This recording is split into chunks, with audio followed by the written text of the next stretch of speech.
Hello, everyone. Welcome to Liam's Lyceum. I'm your host, Liam, aka Himbar. I realize my microphone's back there. I think it should still be fine. Um, this is Liam's Leapings number 100, my weekly update.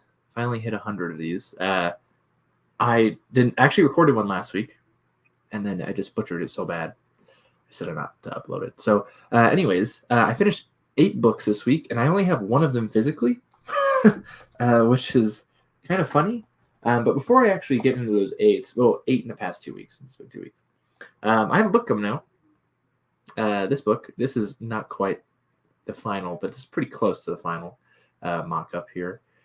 So if you want a sword and sorcery novella, if you want to support me, hopefully it's enjoyable. It's inspired by some Dying Earths and cyberpunk type of stuff, but obviously heavily inspired by sword and sorcery in general, and I'd say it is sword and sorcery. So it is told in first person. I don't know. I hope people enjoy it. I wrote it actually a while ago, but finally getting around, published. Had the art reveal recently. So, there's that. But I finished 8 stuff. So let me mention the things I finished. I finished Jurgen by James Branch Cabell. This guy's influence on Terry Pratchett, Fritz Leiber, some other people I'm forgetting right now. So interesting. He's actually, what's noticeable about him, this came out in 1919, I think, is that he's a fantasist from that period that's from America. Okay, most of the fantasists that are famous from this period are British, pretty much, right? So you got Dunsany and Edison.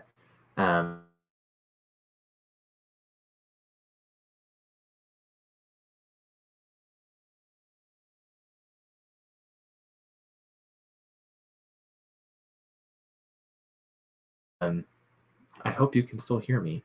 Anyways, but I finished that. That's the only physical book I have of the 8 books I finished. I also finished Naum by Lav Kedar. Very, very good. Enjoyed that one a lot. Did not enjoy it as much as Central Station. It's in the same world as Central Station, but very enjoyable. Very short, very easy to read, blending sci-fi and literary styles.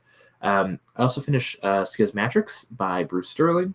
Very weird, very much into the transhuman idea of cyberpunk. I also finished Ghost in the Neon God, another cyberpunk, more thriller. It's a novella. I did a review for this because I finished this one closer to 2 weeks ago. I'm actually reading The Escher Man now, which comes out, I think, in a couple days. And so these both are by T.R. Napper, and they've come out in 2024. I don't know if I'll finish it in time before release. So that's just one I haven't finished yet, but it's related to Ghost in the Neon God. Also finished When Gravity Fails by George Alec Effinger. Naum, by the way, is probably going to make my top 10 list for this year, and this one is going to probably as well, When Gravity Fails. In fact, I am almost done with A Fire in the Sun, which is book 2 in the series, the Marit Audran series. I like it a lot. It's very entertaining. Not very well-known sci-fi from the 80s, but I like it a lot. And I also finished Notes from the Underground by Fyodor Dostoevsky. Interesting look at some philosophy. I don't really have much to say on this one right now. I finished them 2 weeks ago. I had more to say on it when I recorded this last week and ended up deleting it, but I apologize. So I'll have more thoughts when I review it. My first Dostoevsky, actually, I decided to go with something short. My brother has been recommending them to me for years. So I also finished Hollow by Brian Catling. This one took me longer to get through than I would have liked. I did enjoy it. It didn't blow me away. I like the style of it. I feel like for something that was weird fiction pretty much, and also like early modern set, I should have liked more. It's also like set around art by Hieronymus Bosch, which I feel like should have gripped me more, but it didn't. Still a fine story. I just wasn't in love with it. And I also finished Light by M. John Harrison. Another story kind of a similar vein. Very weird. Very weird story. I feel like it's fine as a standalone. Not quite all the answers are there, and as a standalone, there are 2 more books in the Kefiuchi tract, if I remember correctly, is the name of the series. So we'll see if I get to those. But if I do, I don't think it'll be anytime soon. So those are the books that I finished, with some ones mentioned that relate to the ones I finished that I'm in the middle of. I did start Sinners by Pat Cadigan. I'm not honestly sure if I'll finish it. Maybe I'm getting a little bit out of that cyberpunk mood, but not really, because I'm really enjoying A Fire and Sun. Sinners is just like, does not grab me. It did not grab me when I first started it, which is funny because I started something like Elminster's Daughter afterwards, and I'm about halfway through this. So much more gripping than it's just speaking Elminster's Daughter. So I would like to finish Sinners. I feel like it's an important cyberpunk book to have under my belt, but it just introduces a bunch of characters. Each chapter, a new character. Each chapter, a new character. And the style of it is very particular, I feel like, to the early 90s when it came out. But a lot of cyberpunk is, and for some reason it just hasn't gripped me. I mean, but the fact that we haven't gotten to what Sinners are, right? Sinners, I know, are synthesizers of kind of media, kind of like, and we haven't even got to that. And I'm like 6 chapters in. So anyways, I'm also still reading A God in Chains. I am almost halfway through with this finally. I'm still taking my sweet time. It's okay. I mean, there's a lot of descriptions I see of it online, and it is nothing like that at all. I feel like it's starting off a very straightforward, vanilla kind of fantasy, and I think it's maybe going to get more weird as we get further in. We'll see.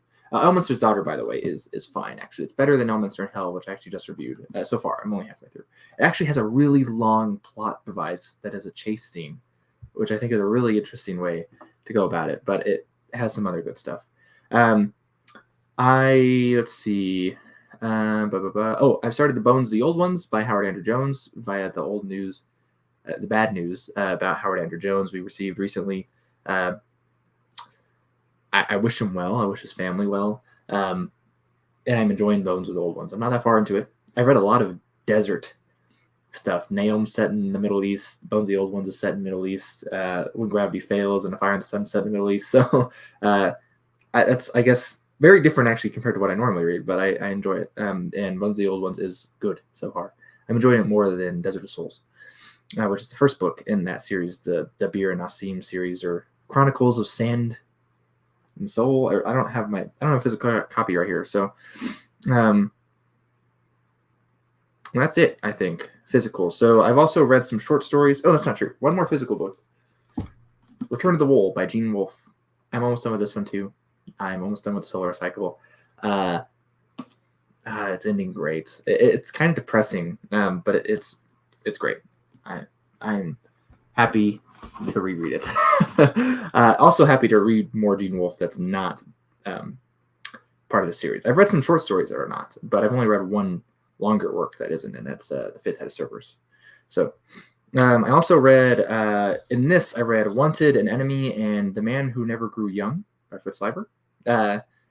Interesting stories. I like them. The Wanted, An Enemy is a pacifist story, but it has an interesting, it's funny at one point, pretty much. And The Man Who Never Grew Young is kind of interesting man going backwards in time. So he sees everyone in reverse, right? He sees everyone starting old and growing young. It's the name of the title. The name of the title, wow, that's redundant. Anyways, Tower of the Elephant by this guy, Robert E. Howard. There is a panel by New Edge Sword and Sorcery. I'll try to link it. It's hosted by my buddy Tim. I was working, so I didn't get to watch it live or attend or whatever. I don't know how that panel was made, so I don't know if I would have been able to attend anyhow. But Tower of the Elephant is good stuff. I had forgotten some of the things, like the spider. But if you want to try some classic sword and sorcery, it doesn't really have a lot of the iffy stuff you get from stories 100 years ago, but it hits the beats pretty darn well, and it's an entertaining story still. Tower of the Elephant is a favorite of a lot of people. I like it. It's not a favorite. But and then I also read Showtime by Timaeus Bloom. This is in the latest issue of Cosmic Horror Monthly. It has a cool cyberpunkish cover. Showtime is kind of a funny cosmic horror story. It works, I think, really well. It's kind of disturbing at times, but then just makes you chuckle. So I like reading. I haven't read everything by Timaeus Bloom. I had read everything by him. There's a few things I haven't read by him now, but I recommend this little indie author. I'm sure he'll have bigger things out there eventually for people who like to only read bigger things for some reason. A bunch of weirdos. Anyways, I think that's it. So I wrote a couple stories too. I wrote a story called Hate Wanted. I'm not sure if I'll ever even try to submit this anywhere. It touches on a lot of things that I'm not sure I'm qualified to touch on. Also needs heavily edited. I also wrote another story, a Renata story, in relation to this. First Renata story I've written in a couple years, almost, because I finished this early last year.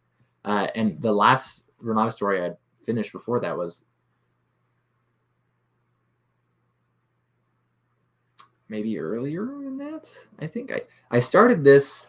I wrote 2 Renata stories after that. One is published, one is not. One of them is the one that's not is one of my favorite stories I've written, and I can't get it published anywhere. And then I finished this, so I haven't written anything about Renata since then.